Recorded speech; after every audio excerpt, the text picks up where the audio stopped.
This week on Hometown Ghost Stories, Baltimore. Gritty, historic, and just the right amount of haunted.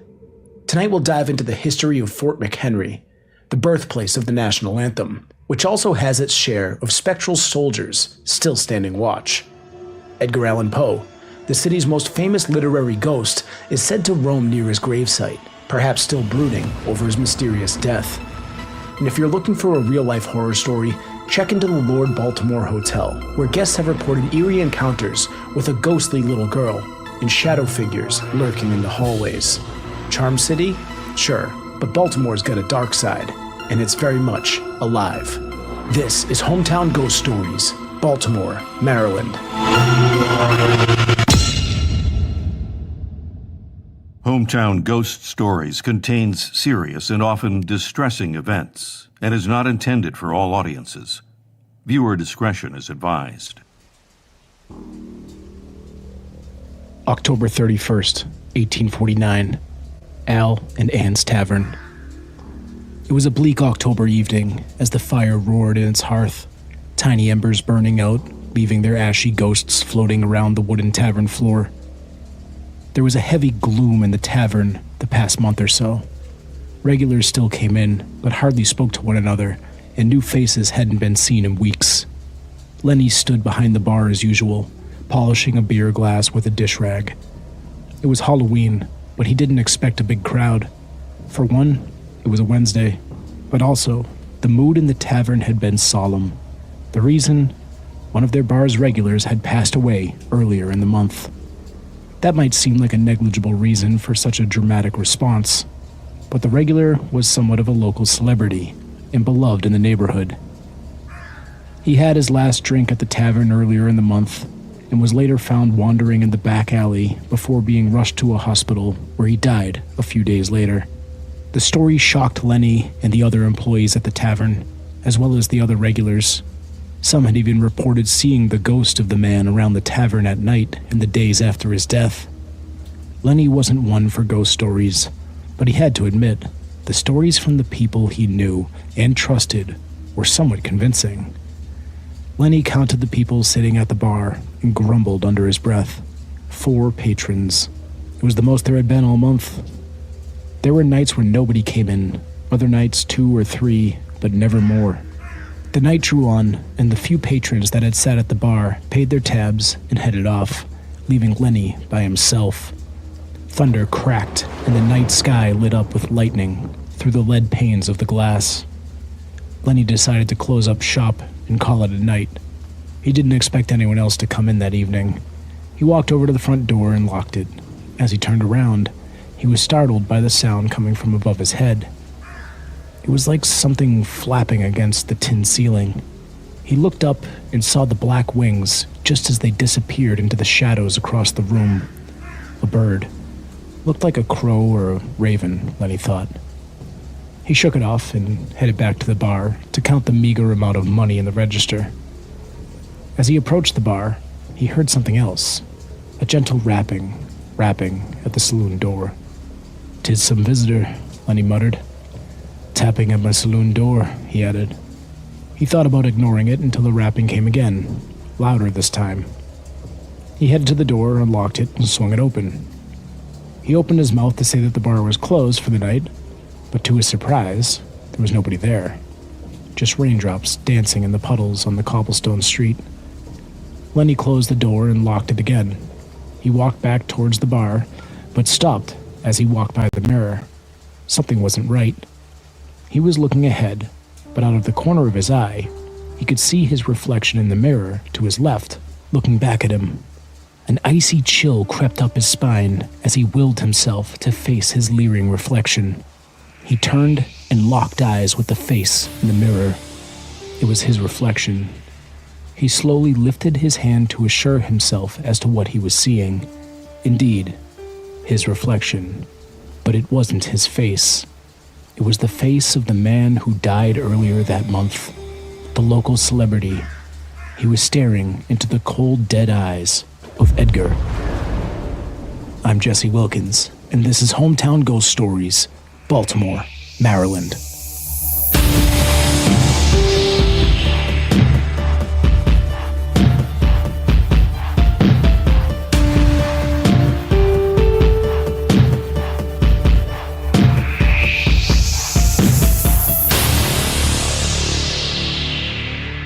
Baltimore is a city with a past, one that seeps through its old cobblestone streets, drifts in and out of its harbor, and lingers in its bars long after closing time. This place isn't just haunted in the, ooh, spooky ghosts kind of way. It's haunted by history, by tragedy, and by the kind of darkness that never quite washes off. Fells Point isn't just a picturesque little slice of Baltimore. It's a living, breathing, whiskey-soaked history with a mischievous side.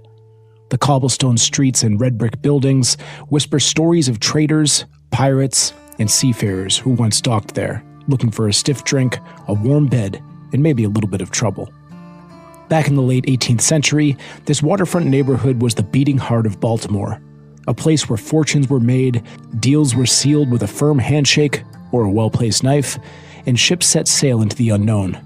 Today, it's a magnet for travelers drawn to the district's colonial charm and storied past. But where there's light, there's shadow, and in those shadows, history refuses to stay buried. Fells Point has its fair share of ghosts. Spirits roam the old taverns and alleyways, some curious about the living, others downright pissed off that they've been forgotten. You can feel the weight of over 150 years of haunted history hanging in the salty air. Some say spirits are drawn to water, feeding off its energy to manifest, sometimes as gentle reminders of the past, sometimes as something far more sinister. Given Fells Point deep ties to the sea, it's no wonder that the place is practically a spectral hotspot. Like most American stories, it all started with a land deal. In 1726, Edward Fell and his brother William saw the promise of this rugged patch of coastline along the Patapsco River. They snapped up 3,000 acres, cashed in on the abundance of timber. Boom. Fells Point was born. By 1761, the next generation, led by Edward's son, was turning the settlement into a full-fledged maritime hub. Streets were laid out, houses built, fortunes made. But Edward didn't live to see it flourish. He died in 1763, leaving it all to his wife, Anne Bond, who finished what he started. The timing was impeccable. 3 years later, the American colonies went to war with the British, and Fells Point became a crucial trading hub. By the War of 1812, British forces tried to burn it to the ground. Spoiler alert, they failed. The neighborhood stood defiant, much like the people who built it. Sure, there's enough wartime history here to satisfy any textbook, but that's only half of the story. The real gems are the people who passed through, some of whom you may have heard of. Frederick Douglass arrived in Fells Point as an enslaved shipbuilder. But before that, he had taught himself how to read by turning local street kids into makeshift tutors. Years later, he'd become one of the most influential abolitionists in American history. Then there's Billie Holiday. She grew up in Baltimore, and while she later found fame in Harlem, her roots, in that raw, unmistakable voice, were shaped right here. Some say if you listen closely near her old South Durham street home, you might still hear faint echoes of jazz drifting through the air. And of course, there's Edgar Allan Poe, the original King of Darkness. In 1849, days before his death, he was found delirious in a Baltimore gutter. No one really knows what happened, but rumors suggest his last stop before that fateful night was a Fells Point bar known as the Horse You Came In On Saloon. To this day, it's said that his ghost still lingers there, maybe still searching for the last drink he never got to finish. These days, spirits are just as much of a part of Fells Point as the living. You might not see Frederick Douglass or Edgar Allan Poe making regular appearances, but other ghosts have a habit of sticking around. Take John Rutkowski. Never heard of him? Locals sure have. Back in 1907, John bought a Fells Point pub, the Wharf Rat, along with a Victrola and a record of the Star-Spangled Banner. He played it on repeat until his cousin, driven to madness by the constant patriotic soundtrack, shot him. Some say Rutkowski still hangs out at the bar, probably still spinning that same damn record. And then there's the mystery girl, a child in 19th century attire seen lurking around the Wharf Rat, her identity lost to time. Maybe she was a victim of one of the many epidemics that once ravaged the waterfront town. Maybe she just liked the place too much to leave. Either way, she's not alone. Fells Point is a place where history doesn't just live, it lingers. The ghosts, the legends, the echoes of a bygone era, they're all here, waiting for anyone daring enough to listen. The Lord Baltimore Hotel isn't just a spot for a cozy night in a historic hotel. It's ranked as one of the top 10 most haunted hotels in the entire United States, and its tragic history is as long and as twisted as the building itself. Back in the depth of the Great Depression, the hotel became a grim backdrop for over 20 untimely deaths. These were people desperate after the stock market crash of 1929.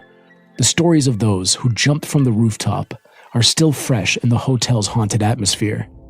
A lot of them stuck around, lingering in the walls of the hotel, trapped by their own desperation. The hotel itself is a masterpiece.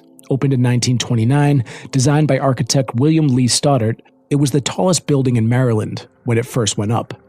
At 289 feet, the French Renaissance-style structure was a stunner, with copper-clad towers that have tarnished green over the years. It was a symbol of luxury, catering to the upper crust of Baltimore society. But by the time the Great Depression hit, that luxury quickly turned into tragedy. Stoddart wasn't just an architect, he was a man with a past. He'd been through a messy divorce in the early 1900s, scandal and gossip swirling around his personal life like smoke. But he poured his heart into his designs, turning the Lord Baltimore into a beacon of elegance, and as it turns out, a magnet for spirits. We can't talk about the hauntings without mentioning the infamous Black Thursday, October 24th, 1929. That day, the stock market crash kicked off the Great Depression. The financial world imploded, and with it, so did the lives of countless people. Many investors, crushed by their losses, took the only escape they saw left, jumping from the hotel's rooftop. These people didn't just vanish after the fall. Their spirits are said to remain, stuck in the place where their lives ended. Over the years, the hotel's reputation has become inseparable from the tragedy that unfolded here, especially with reports of strange happenings tied directly to that rooftop. Of all the hauntings, the story of little Molly is the one that hits the hardest. It's tragic, dark, and really unsettling. Legend has it that after the crash, a couple came to the hotel with their 7-year-old daughter. Desperate, facing a future that was beyond bleak, they jumped from the rooftop. Some say the parents didn't want to leave their daughter behind, so they brought her with them. These days, you'll find Molly's ghost lingering around, usually on the 19th floor, the same floor where the family stayed. Guests report seeing a little girl in a cream-colored dress bouncing a red ball down the hall. The ball will roll to a stop, and she'll be gone by the time someone looks up. It's not just her appearance that's creepy. Guests have heard her crying, or worse, feeling her presence. One guest even claims that she was touched by a cold, icy hand while in the elevator. Maybe it was Molly reaching out for something, anything. And then there are the parents. The couple seen gliding around the ballroom, dancing as if nothing had happened, as if they were still alive. If the ghost of a little girl wasn't enough, the hotel's elevator is a whole other problem. It seems to have a mind of its own. Guests have reported it stopping on the 19th floor with no one inside, the doors opening to an empty hallway. It's as if the spirits are letting you know you're not alone, and they're not going anywhere. There are also reports of a handprint that won't wipe away. It appears on the wall of one of the penthouses. And of course, there's also a hotel resident prankster ghost who loves to hide the TV remote. You'll go to bed only to wake up to find the remote gone, or you'll wake up to the TV turning itself on and off for no reason at all. Some guests report the sound of footsteps in their room when no one's there, and the front desk frequently gets calls from guests asking about the little girl that they saw bouncing her ball down the hallway. And of course, when the staff checks, there's nobody around. Fort McHenry has everything you'd want in a prime haunting location. Centuries-old battlefields, tragic deaths, and plenty of human misery baked into the bricks. It played a key role in the War of 1812, inspiring Francis Scott Key to write what would become the national anthem. But while Key was busy penning lyrics about the rocket's red glare, some unlucky souls were becoming permanent residents. Visitors report the usual spectral shenanigans. Cold spots, disembodied voices, that prickly feeling on the back of your neck when you just know someone's watching you. If you're into ghosts, Fort McHenry is a must-see. If you're not, well, you might just become a believer. Built in 1798 in a star-shaped bastion design, which for some reason screams occult significance, Fort McHenry is best known for its defense of Baltimore during the War of 1812. The British attacked, but their mortars were about as accurate as a drunk guy playing darts. They ran out of ammo and retreated. The Americans lost 4 people, 3 men and a woman, who in a brutal twist was literally cut in half by an incoming projectile while delivering supplies. War is ugly, folks. Fast forward to the Civil War, and the fort wasn't just a military post anymore. It was a prison.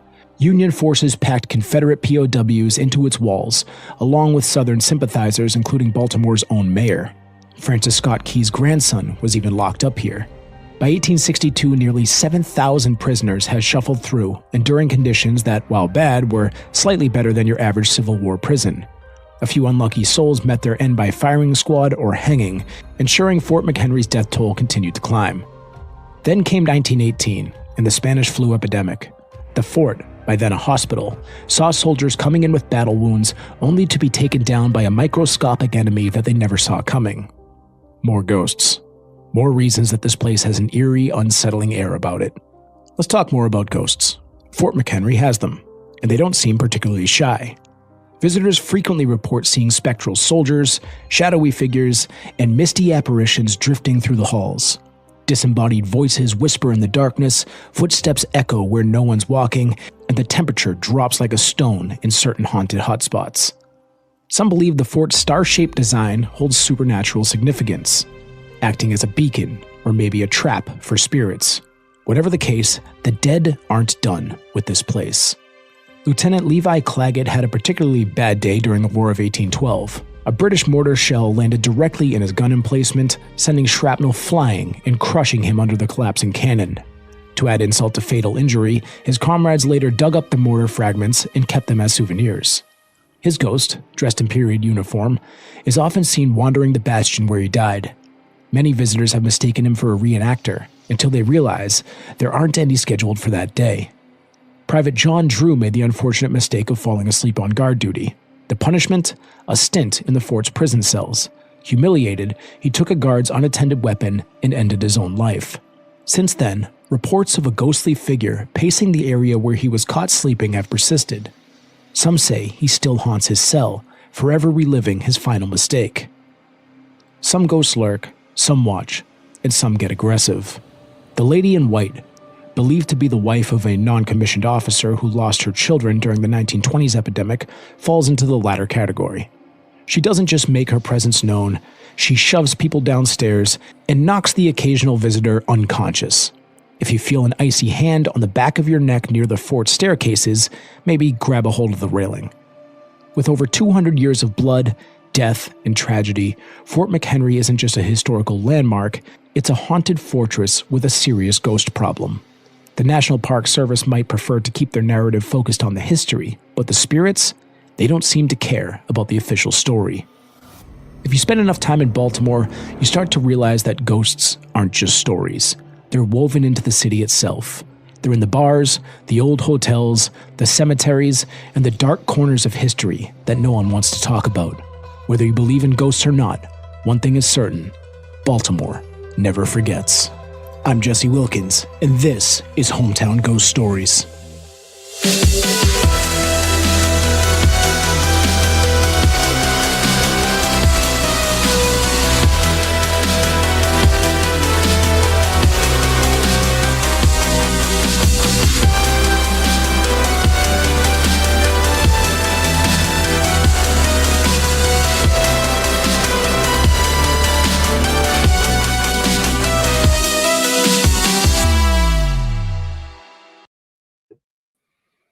What's up, folks, and welcome into Hometown Ghost Stories, episode number 152. I'm Jesse Wilkins. I'm joined by Rob Coakley. Hello, Rob. Jesse, I have a conundrum. Tell me. I'm very excited because we are finally going to investigate a prison in the next few months. Finally going to do it. However, we have to do it in Ohio. This is true. We have booked an investigation. We are going to be investigating the Licking County Jail in Ohio. I'm excited about it, except I have to eat Ohio food. It's just there. I just don't know how to feel. There's so many emotions running through me.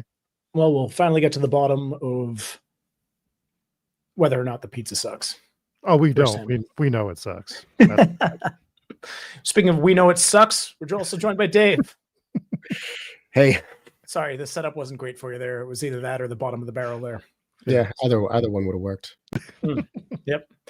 So we're heading to Licking County. Licking County. Hells yeah. Well, there's the official announcement, folks. We're investigating a jail. We'll give more details as it approaches and keep people informed about what's going on. But what's going on today is we're covering Baltimore with the hauntings that surround a few different locations there. Now, Baltimore is definitely a spot where we will hit a part 2.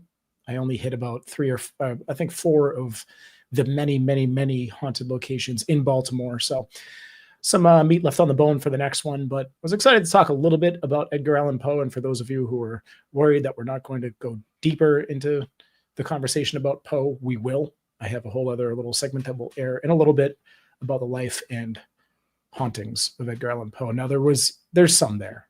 There wasn't enough because I did think about maybe holding Edgar Allan Poe for a celebrity haunting side content episode, but there isn't a ton on his haunting, but we'll get into that in a little bit. For now, I do want to give a huge shout out. It is Soph's birthday. Happy birthday to Soph. And also want to give a shout out to everybody who came in with extremely generous donations. Holy cow, we got a whole lot of them. Brenda C coming in with 50 gifted Hometown Ghost Stories memberships. Matthew T came in with 20. Regina came in with 10. A $10 super chat donation from Whisper. Happy resub day to Matthew Thomas. Then Matthew can't be one-upped, so he donated $10.01. Papa Squatch came with $19.99, and then Matthew came in with another 20. And then it's not finished there. Jeannie came in with 10 more gifted Hometown Ghost Stories memberships. Wow. Very generous day there. We thank all of that.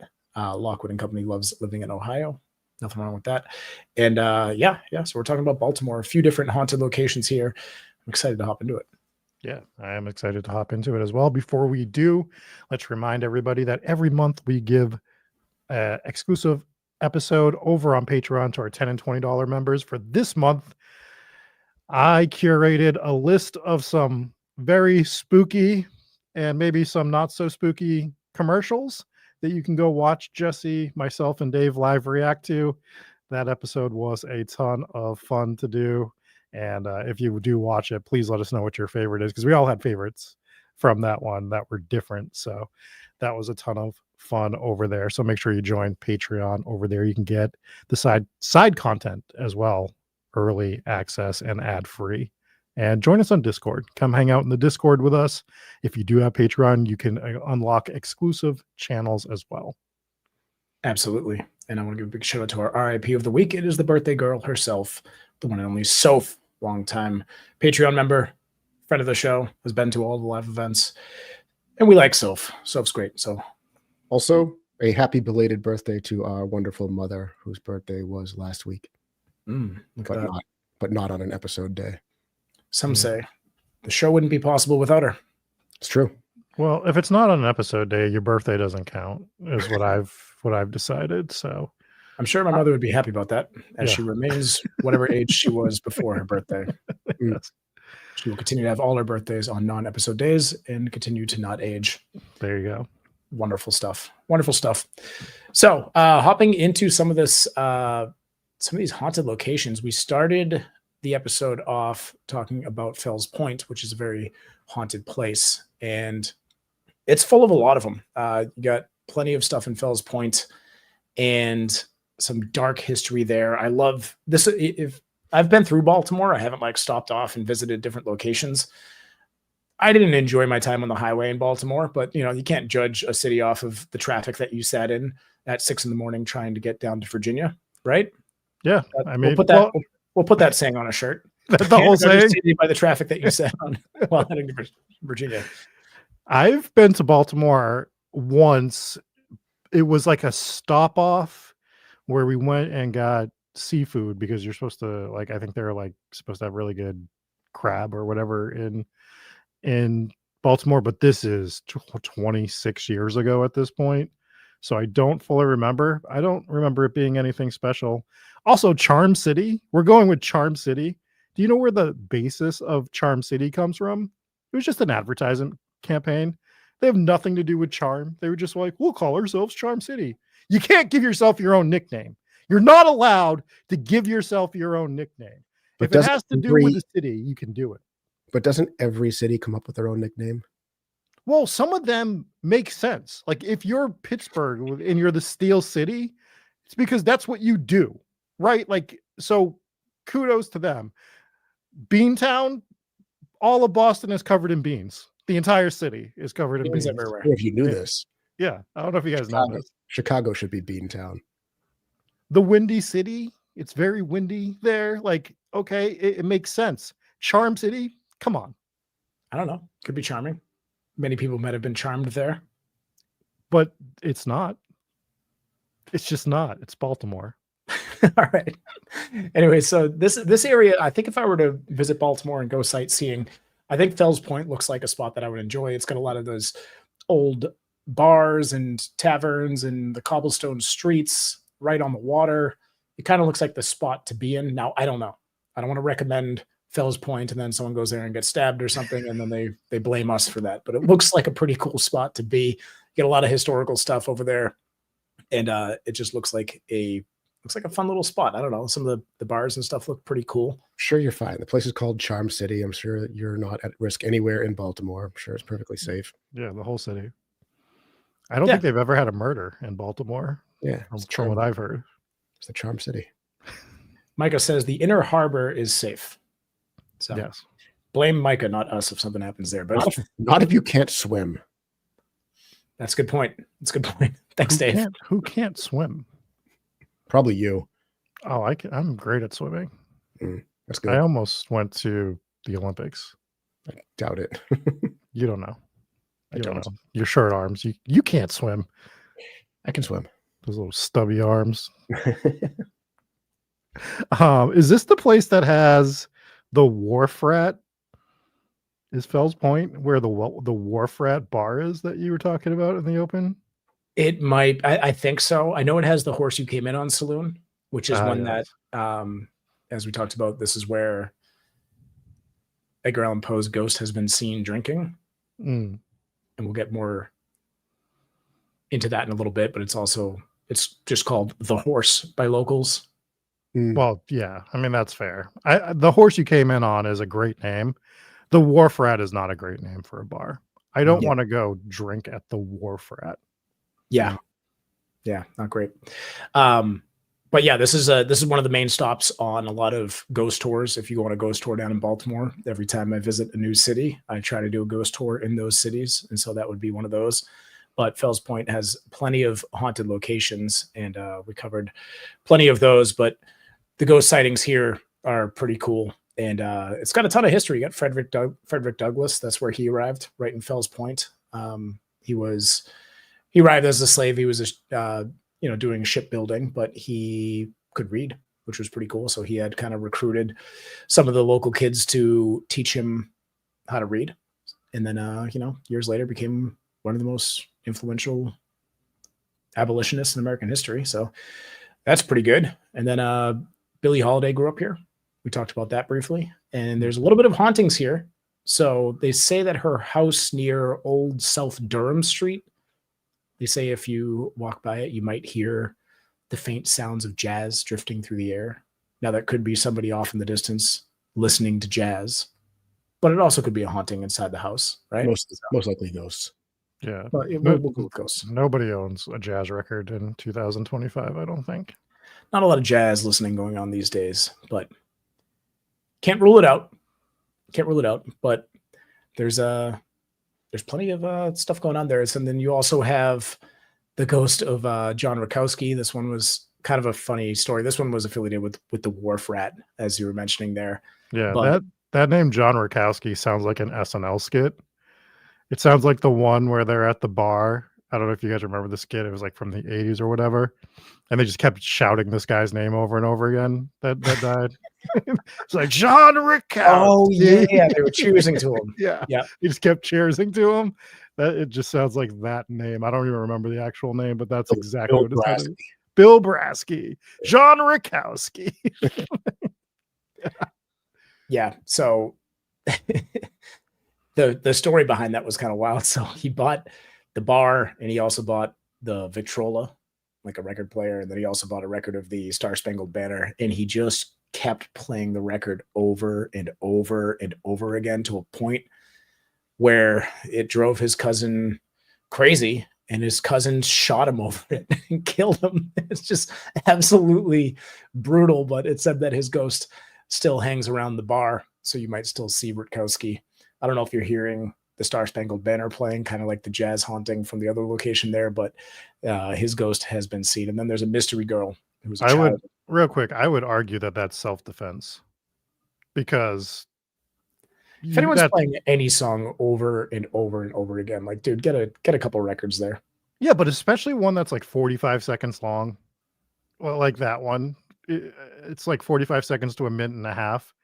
That's just repeating over and over again. You have to murder that man or woman because otherwise you're going to go insane within 20 minutes. I agree. Yep. So I think that I don't think it's murder. I think he was actually a hero at a dark time in Baltimore's history. I think we collectively side with the cousin on this one. Yes. Yeah. I mean, maybe there's other ways to go about it other than jumping straight to murder, but yeah, maybe shoot the record player instead of the human. Let's start with that. Yeah, we could start with that, but it's one of the top 3 things you should probably do in that situation.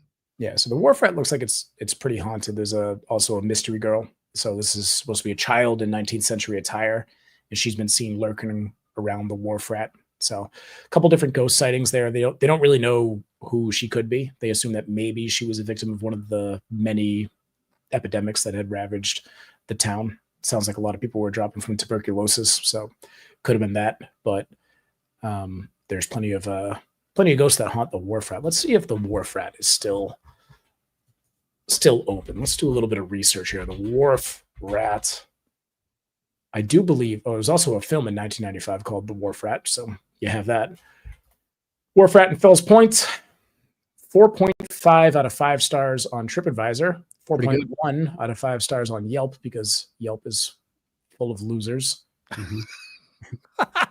I hate Yelp. Yeah, it looks like Yelp reviewers could still be open, and they have an Instagram. It's active. It actually. Oh, so I included a picture of this one in the opening. Actually, pretty cool looking little pub. Reminds me a lot of Lafitte's in New Orleans. Yeah, kind of has that same little look to it, but pretty cool looking spot. So it looks like it is still open. Looks like both of these spots are still open. Can you imagine the reviews we would get if we were on Yelp? Wait a second. Both of what spots? We're talking about the Wharf Rat and... Sorry, I have an update. The Wharf Rat Bar and Restaurant in Fells Point sold today for $941,000 in an auction. That's cheap. When was this post? Nope, it wasn't today. It was on the day that they posted it, but this was back in 2021. So who knows if it's still called that? We don't really know. Nice save, Jesse. Really turned that around to fit your narrative. Yes, absolutely. A little breaking news there. So that's the Wharf Rat, but I can't confirm or deny that the Wharf Rat is open or closed. Google didn't give me a lot, but anyways, that's the horse. The horse that came in is still open to this day. That's awesome. That's awesome. Yeah. So that's on the list for sure. But I think let's dive into a little bit more history on Edgar Allan Poe. I know that a lot of folks wanted to hear more about that, so I'm going to present a little video here, a little shorter one, and we'll check that out and we'll discuss the ghost of Edgar Allan Poe. Edgar Allan Poe was haunted in life, and it seems death didn't do much to change that. His ghost, they say, still lingers, pacing the floors of his old homes, sipping ghostly drinks at his favorite bar, drifting through the hospital where he died, and the cemetery where he's buried. Poe himself once wrote, "The boundaries which divide life from death are at best shadowy and vague." Seems fitting. Born in Boston in 1809, Poe didn't exactly hit life's jackpot. His father, a drunken disaster, walked out when he was barely old enough to talk. His mother, an actress, died of tuberculosis before he turned 3. Poe was left an orphan, an opening act straight out of one of his own stories. A wealthy tobacco merchant, John Allen, but never quite took him to heart. Poe grew up in Virginia, bounced around between Richmond, Baltimore, Philadelphia, and New York, leaving behind a trail of ink, debts, and if you believe the stories, ghosts. His relationship with John Allen? Complicated at best. Poe had expensive tastes: booze, gambling, the finer things he couldn't afford. College at the University of Virginia lasted about as long as his money did. When the funds ran dry, so did his education. Allan cut him off, unwilling to bankroll Poe's bad habits. After dropping out, Edgar enlisted in the army under a fake name. Somewhere in the mess of military life, he found time to self-publish Tamerlane and other poems, a collection that nobody noticed. His career as a writer was as cursed as the rest of his life.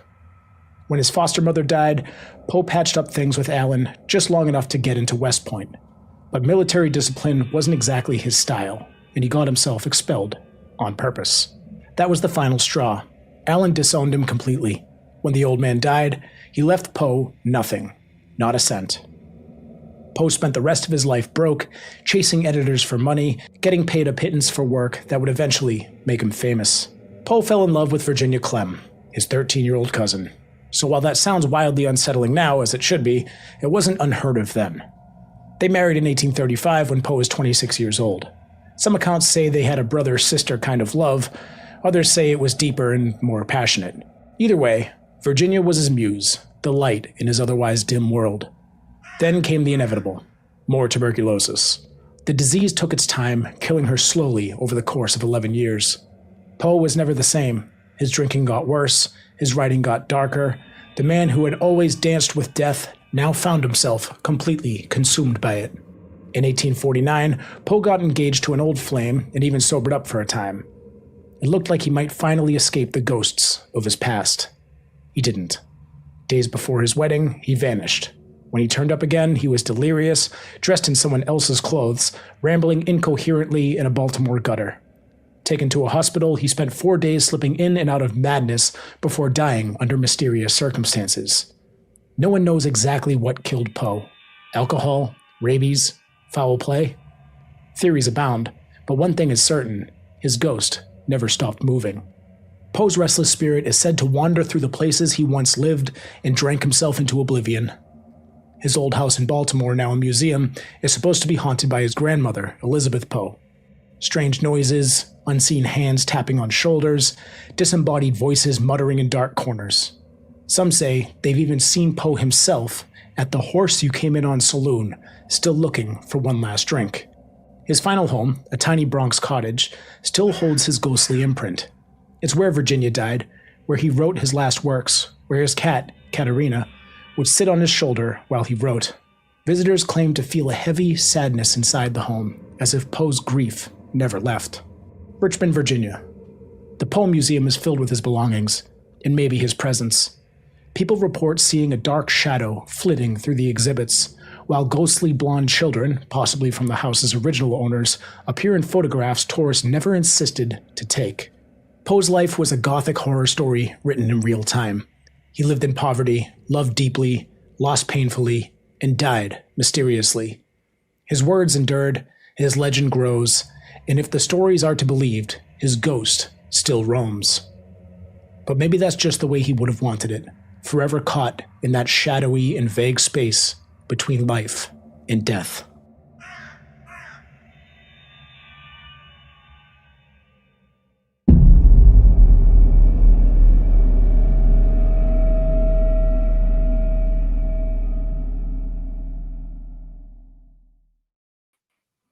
So there we have it, a brief history of Poe's tragic life and death and some of the hauntings that have happened since his death. It's the true tragedy of an artist, because they're never rich and famous until they're dead. Edgar Allan Poe was relatively unknown during his life and career. Like he was known in the Baltimore circle there, but among writers, but he didn't really gain the fame that he has now until well after he was dead. Yeah, you see that in a lot of cases with a lot of writers, a lot of painters, even some musicians. I mean, a lot of these folks, they don't get to see their works flourish, which is sad. And his life was tragic. I mean, grew up, I lost both of his parents before he was 3 years old, and just the tragedies kept going. First wife, his little child cousin, just different times, man. But lost her as well. Lost a lot of people to tuberculosis. But you got to think that's what made his writing so dark. And definitely influenced his work, and heavy drinker. When the world happened with his death there, you got to think. I could see how people toss out the idea of rabies. You know, he was kind of incoherent. The detail that he was wearing someone else's clothes is wild. Yeah, that is weird. How'd they know it was someone else's clothes? That's a good question.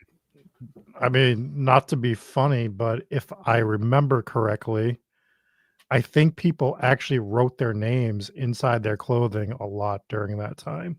That's true. Maybe it was one of his aliases that he went by that was written in the. Oh, that'd be weird. If you're gonna, why would you write your alias in your? Yeah, just committing to the bit a little too hard there. Yeah. Absolutely.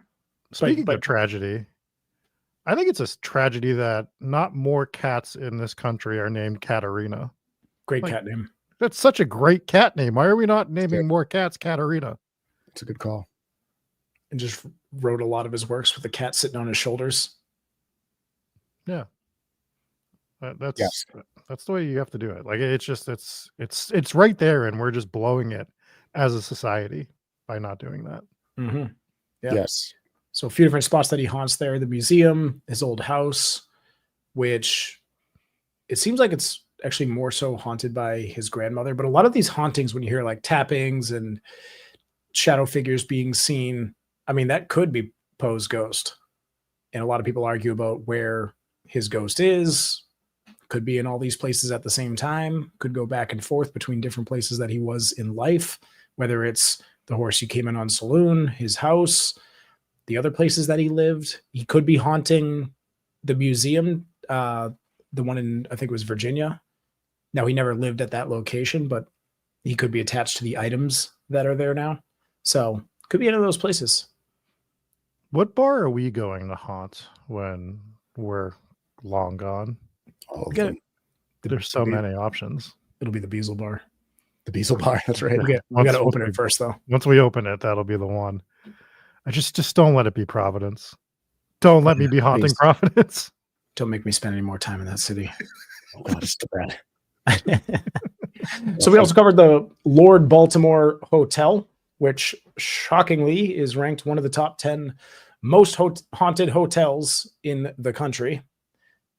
It seems that most hotels end up on one of these lists at one time or another, but it is definitely got some stories to tell. Now, this one was obviously the Great Depression hit everyone hard in this country, but Baltimore, and in particular, this hotel has a lot of reason to be haunted. I mean, there was over 20 people that jumped off the roof of this hotel during the Great Depression, which is brutal. That's a lot. So you got the death toll there. You also have countless other deaths that have happened at that hotel over time. So there's plenty of reason for this place to be haunted. And you have the tragic story of Molly. Now, this could be a legend, but the way the legend goes is their parents checked into the hotel, brought their 7-year-old daughter with them, and they hopped off the roof. And a lot of them say that they brought her with them, which is not great parenting, but... You said 7-year-old daughter, correct? I believe she was 7. Okay. It sounded like you said 70, and I got all... No. 7, so... It's a lot of shares. She's waited 6 more years. She could have married Edgar Allan Poe. I was just picturing two 95-year-old parents holding their 70-year-old by the hands, trying to slowly walk to the edge of the... She's just bouncing her red ball at the age of 70. But that's one of the hauntings. So people report seeing her. They say she's in a cream-colored dress. So we don't quite have Our Lady in White yet, but we'll get to that later because there's, of course, one. Hope people had their bingo cards ready because we had pirates, we had Lady in White, all sorts of different hauntings that would mark that off. So, but this one that she's seen multiple times. So she's not just seen; she's seen with her red ball, sometimes bouncing it, sometimes kicking it down the hall. It seems that some people sometimes just see the red ball. Sometimes people see this little girl with it, and she'll disappear. And there's calls to the front desk where they're saying, "Oh, I saw a little girl. She was unattended, and she had a red ball." And then they're like, "All right, that's just another call about Molly, the resident ghost." And other people report hearing her cry and hearing her laugh. So hopefully there's more laughing than crying because it's obviously a tragic story. And if the legend's true, it's a devastating one. Yeah. Absolutely. But there's plenty of other hauntings at this hotel. They have their prankster ghost that will move the TV remotes and also play with the television. So it'll turn on, it'll turn off at odd times during the night. But people do report seeing the remote control move, and it'll appear in different locations around the room. So all sorts of kind of creepy stuff. Now, we've seen plenty of haunted hotels with the TVs that act strange before. We've also seen plenty of hotels that have an elevator that has a mind of its own, and this is no different. So this also has an elevator that seems to mostly interact with the 19th floor. So it's believed that that is one of the more haunted floors of this hotel. I would assume the rooftop is also haunted due to its dark past, but it'll kind of randomly try to drop people off at the 19th floor, or on the 19th floor, the elevator will just get called there for no reason. It'll open. There'll be nobody inside. So lots of hauntings going on with this elevator that seems to have a mind of its own. I feel like if we haven't already, we should add that to the bingo cards, elevators that have a mind of their own. But this hotel's... I like the detail of the elevator opening and having nobody in it. Like, how many times have you called an elevator and it opens and nobody's in it? Well, I don't think anyone's calling it. That's the thing. I think the elevator will just show up sometimes and it'll open up. I mean, yeah, that's really not. Oh my God, there's nobody in this elevator. It must be haunted. You kind of hope for that, honestly, when the elevator opens. Like, God, I hope nobody's in the elevator, so I don't have that awkward small talk. Please, who are you talking to in the elevator? You just get in and you don't. Some people have been known to make business proposals in elevators. That's why they call it an elevator pitch. That's true. That's right. Boom.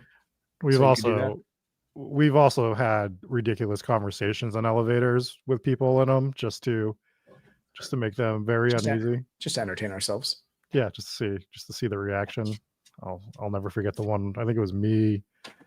God, I think it's actually the three of us. We were in Atlantic City, and I think we were talking about murder and just seeing how far we could push it before the people in front of us either cracked or felt uneasy. I don't remember that, but I don't remember much from Atlantic City. I believe that was my bachelor party. I remember it was the worst rainstorm I've ever seen in my life. Oh, I do remember how bad the weather was. That was brutal. It was also right after a hurricane, so the whole city was like the city burnt down the week before. Yeah, I thought it was a massive hurricane. No, pretty sure it was a fire, wasn't it? Could have been both. Either way, there was nobody left, and it was a government shutdown. So there was a lot. Very ghostly down there. So much happening on that trip. Yeah, we went into an empty casino. It was crazy. Oh man, I was so drunk. I was so confused. Oh, we all were. That was a time. That was a time. Yes. So that's not it for Molly's ghost. The ghosts of her parents are also supposed to haunt this hotel. Now they're seen dancing in the ballroom, which just seems a little inappropriate. You know, you leave your daughter abandoned on the 19th floor. She's rolling a red ball around, looking for someone to play with, and you're just dancing in the ballroom like nothing happened. Yeah. Nah. But that's one of the hauntings. There is typical ghost parents. Yeah, it's just seeing the parents of the girl dancing around. And then in the penthouse, you have this handprint that will appear and it just won't wipe away. So that's kind of an interesting detail there. We've seen a couple. What kind of surface is it on? Do you know? I think it's on the mirror, but I don't want to be wrong about that. We've seen that with mirrors before. I know if you're on like a painted surface, and if it's a flat paint, then handprints and fingerprints will be pretty much permanent unless you paint over it. So it could be that too. What do you know about paint? Nothing. No, I figured. Then we also talked about Fort McHenry. So Fort McHenry has a lot of history. Real quick, if I get a penthouse, like if I'm paying for a penthouse and I walk in and there's a handprint, I'm not going to be happy. I'm leaving the Yelp review. I'm going to become one of them. You are one. Yeah, you would be one of them. I'm not one of them. I am I'm a calm and understanding person. Yes, that's true. I never hold grudges. You're not petty or spiteful in any way. Never.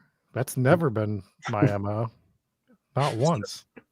So just to issue an immediate correction, thanks to Dana, who remembered the script, unlike all of us, it was on a wall, not a mirror. So the handprint appears on a wall in the penthouse. Yeah, I want my money back, and you're getting a 1-star review on Yelp. Respectfully. It's going to be a very respectful 1-star review. I don't know how that comes out respectful, but anyways, so Fort McHenry is another one that we covered. This one's got a big old bloody history.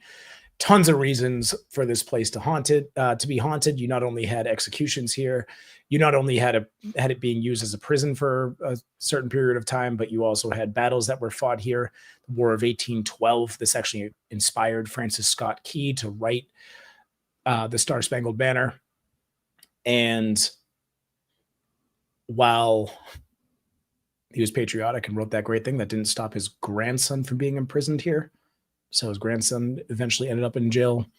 I mean, obviously, Fort that didn't McHenry. stop his grandson from being imprisoned. You commit some sort of crime, you're like, wait. My grandfather wrote a song. You know that song? You're good. Never mind. Don't you like that song? I am America. You can't arrest me. That's right. God damn it. Was it the Star Spangled Banner? I don't remember now. Yes. Francis Scott Key wrote the Star Spangled Banner. Yes, Jesse. It was this. Okay, I didn't want to make sure it wasn't the wrong patriotic song, but yeah, it was the Star Spangled Banner. Anyways, hey, we're here to issue corrections. You know, It was Communist Manifesto he wrote. That's what it was. No, I think that was someone else. But yeah, there's all sorts of your usual hauntings here: cold spots, disembodied voices. So plenty of hauntings and plenty of reasons for it to be haunted. Like we said, you had battles that were fought here, gruesome deaths, woman chopped in half by a projectile. You had another guy, the cannon or the emplacement blew up and he was trapped. And then his buddies just collected the pieces of the shrapnel and kept them as souvenirs. Like, come on. This is my favorite story because if Dave is ever killed by cannon fire or artillery rounds, I will. One of us are going to be killed by cannon fire. It's going to be your dumbass trying to catch a cannonball. I will catch the cannonball, Dave. Like I don't know how many times I have to tell you this. I will physically. I mean, if it's the small cannonballs, not the large cannonballs, we've have to establish rules here. But if you are ever killed by artillery fire or a cannonball, I will, with a smile on my face, collect some of the scraps of it and I will frame it, and that will take the place of something on my wall. Mm-hmm. I will say, Rob has a history as a professional dodgeball player, and you I caught do. many of those, so it's pretty much the same size as a cannonball. I had the greatest catch in dodgeball history. Roughly the same size and velocity. Do you not remember the Depending greatest on who's catch in throwing it. the greatest catch in dodgeball history, Jesse? I do remember that our team was called Whammy. Our uniforms were all pink, and it used to really upset other teams when we would beat them. And I would show up in Ultimate Warrior face paint as well Yes. to our dodgeball games. But we were playing one day and someone threw a ball at me, and I was being so masculine and manly and throwing a ball at somebody else. And I caught the ball thrown at me between my knees. And that person was out. It was the greatest. I wish I had the tape on it. It's you might have to go to ESPN Classic. I was really famous for it. I do remember my all-star play, which was I tried to jump over 2 dodgeballs at the same time, and both of them hit me directly where you don't want to be hit with dodgeballs. That was amazing. And I was Let's eliminated. go to a clip. That's a clip. Yes. That was amazing. And they had to cancel the league after one season because there was fistfights after every single dodgeball game. Surprising amount of fistfights in dodgeball, men's league, and everyone wanted to fight us because of our outrageous outfits. Because we would show up in the pink outfits. I would dye my hair pink, and then I would wear the Ultimate Warrior face paint. And yeah, it was ridiculous. I'll post a picture of it in Discord. I have a picture from our dodgeball days. That's true. Yeah. That's true. Yeah. Yeah. So you also have plenty of hauntings here. So Levi Claggett was the one that we were just talking about, who died when he was the mortar shell landed directly on his gun emplacement. So Levi Claggett. Claggett. Oh, Not a great last name. yeah, you gotta get hit by cannon fire with that name. Levi Claggett. Sorry to all the Claggetts in chat. But his ghost is spotted around. So he's still lurking. He's dressed in period uniform. He's often seen wandering the bastion where he died. It's actually so clear of an apparition that many visitors mistake him for a reenactor until they realize that there is no reenactment going on. And then he vanishes before their eyes. So a very clear sighting of this ghost by several people. And you also had Private John Drew. And this poor guy, he fell asleep on duty, and his punishment was a short stint in the prison cells. That seems a little extreme for someone who just fell asleep, but they locked him up and he was humiliated. He took a guard's weapon and ended his own life with it. So that's a sad ending. I feel like the overreactions keep increasing with this. yeah. Like Well, how well, long first- are you going first to of lock this guy up for? Yeah, go ahead. Yeah, first of all, I actually don't think that locking somebody up for falling asleep on their watch is all that extreme. Like, it's a pretty important job, especially if it's during wartime. Call me crazy. You could wake him up.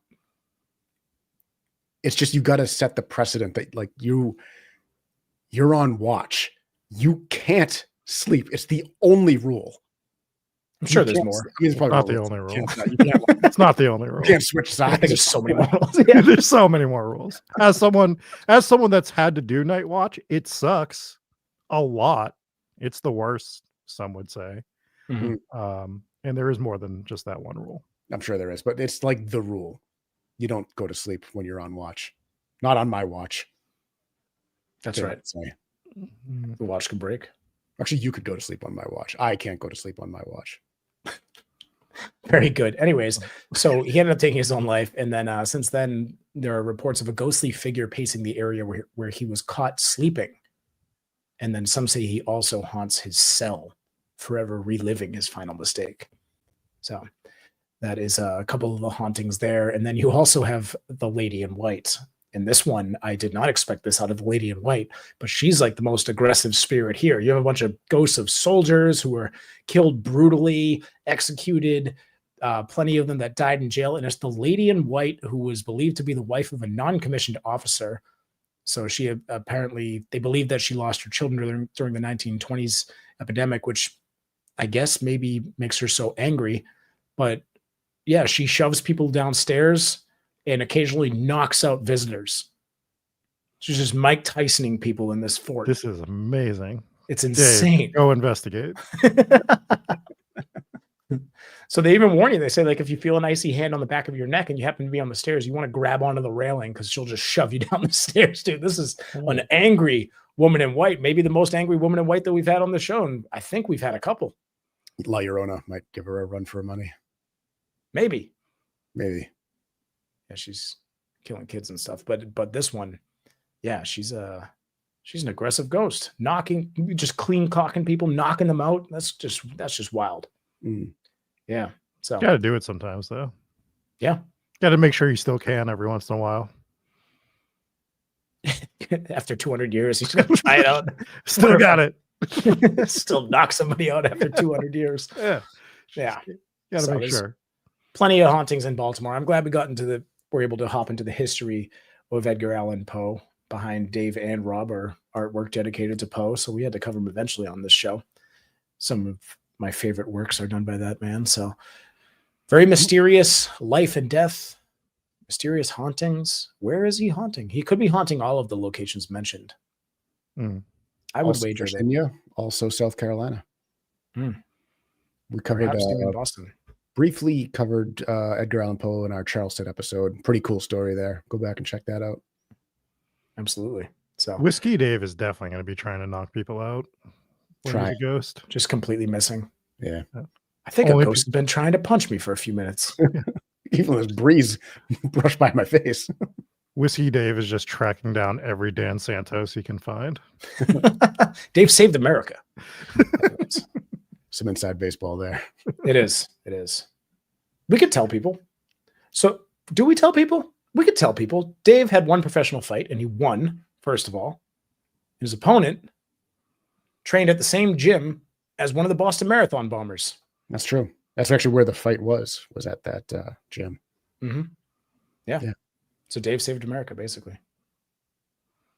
Maybe. I don't know how one leads to another, but we like to say that. Yeah. I helped. True story. True story. Pretty wild.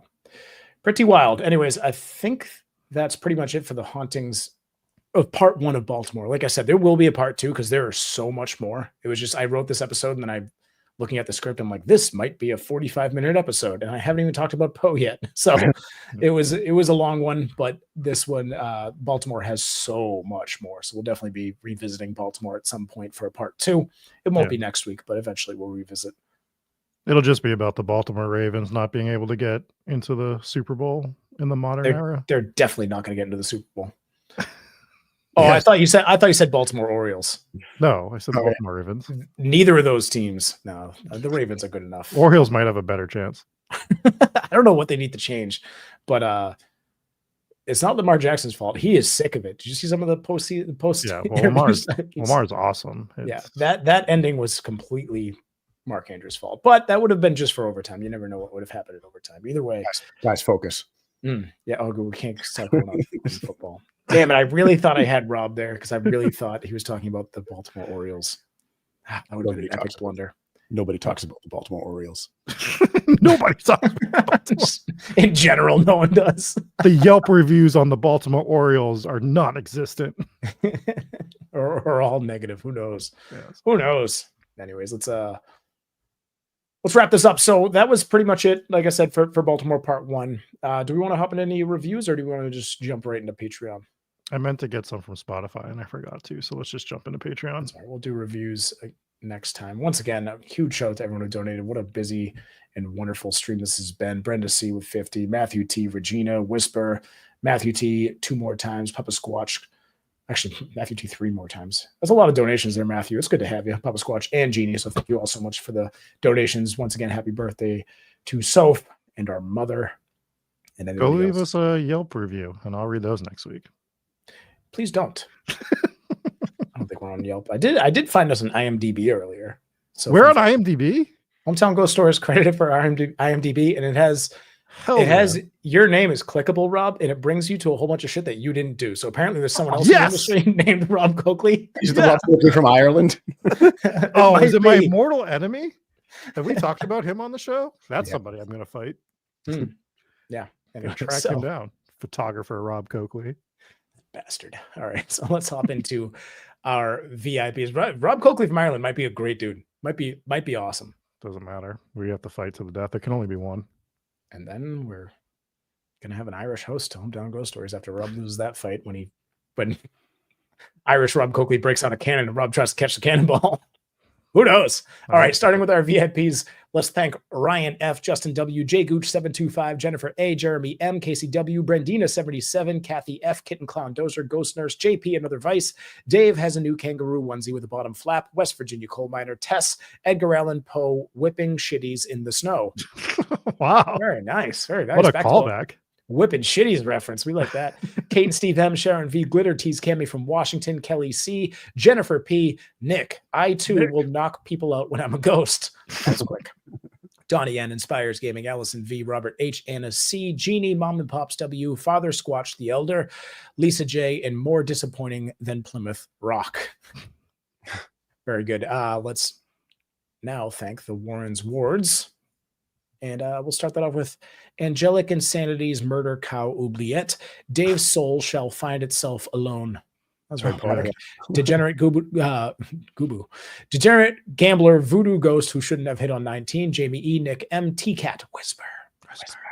Jeremy M, Beth C, Rachel G, Sarah B, Her Lady Spookship, Slosh to Noshkosh, Morgan S, Julie Gooley, Eugene M, Just Simply Colby, Kath Q, Chris Connolly, LBPS founder, next HTGS guest, the other Rachel B, Sarah Cook, Zeta Chimera, Janice G, Lily, Anthony T from the 603. Ohio is the greatest state in all caps. Not greatest in all caps, reading it. but state in all caps.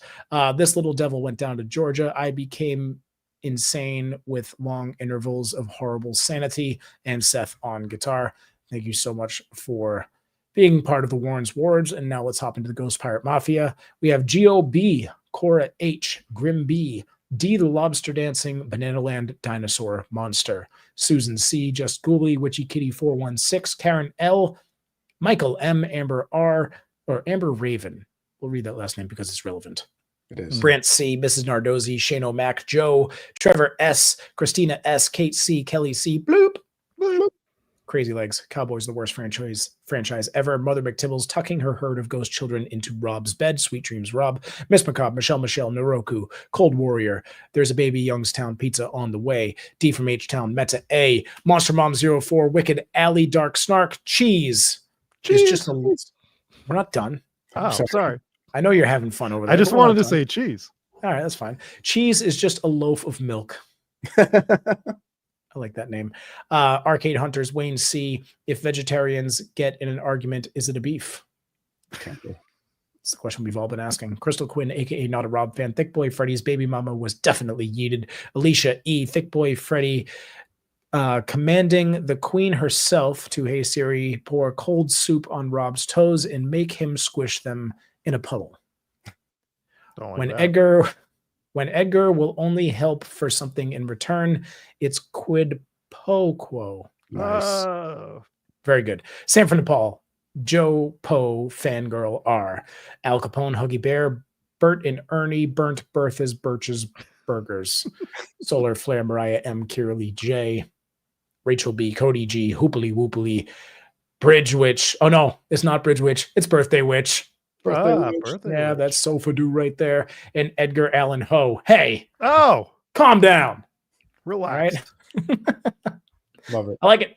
A lot of Poe references there. You can be a member of Patreon and get your name read out just so many times. So many times. So many times. At the end of every show. So thank you so much for joining. $3 a month to get you there. Early access to episodes, bonus episodes, ad-free episodes. You don't like listening to ads? You don't have to. Just join Patreon. Don't gotta. Mhm. You can choose not to. You just Yeah. have to give us money. Yeah. We need more money. Or you can just leave us a 5-star review and we'll go ahead and